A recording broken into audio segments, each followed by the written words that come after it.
Assalamualaikum warahmatullahi wabarakatuh. Perkenalkan, nama saya Fadliawati Adam. Di sini saya akan mempresentasikan pengelolaan keberlanjutan dalam manajemen perubahan.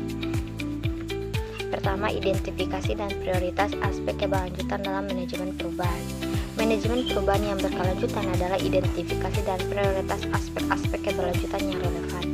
Pemahaman mendalam tentang dampak operasional organisasi terhadap lingkungan dan masyarakat, serta potensi pengaruh isu-isu keberlanjutan terhadap bisnis yang menjadi krusial.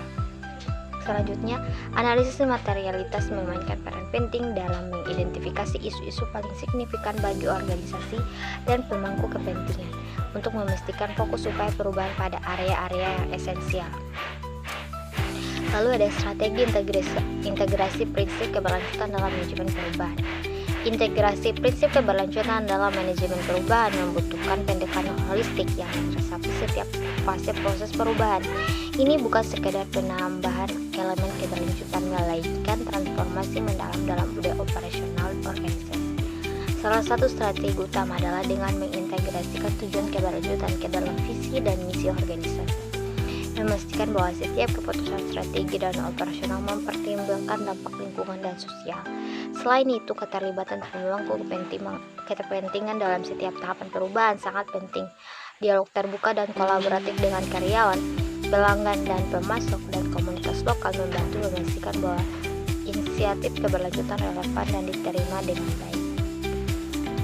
Lalu ada peran kepemimpinan dalam mendorong keberlanjutan.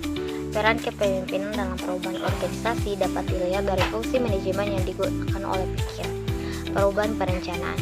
Pada dasarnya, seorang pemimpin adalah agen perubahan yang mempengaruhi keputusan tentang apakah perubahan diperlakukan atau tidak. Kemudian juga membuat program untuk membuat strategi perubahan. Manajer juga dikenal sebagai reorganisasi organisasi. Manajer sebagai perubahan pialang bertanggung jawab atas perubahan dan sistem dan tindakan anggota organisasi. Lalu yang terakhir ada pengukuran dan evaluasi dampak inisiatif keberlanjutan.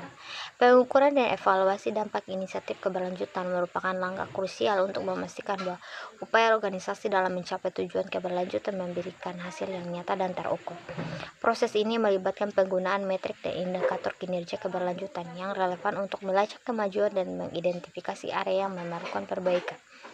Evaluasi dampak inisiatif keberlanjutan juga melibatkan penggunaan metode analisis yang tepat untuk mengukur dampak ekonomi, sosial, dan lingkungan dari kegiatan organisasi. Selain itu juga penting untuk melibatkan pemangku kepentingan dalam proses pengukuran dan evaluasi dampak keberlanjutan. Baik, itu saja hasil presentasi dari saya. Apabila ada salah kata mohon dimaafkan. Wabillahi taufiq wal hidayah. Wassalamualaikum warahmatullahi wabarakatuh.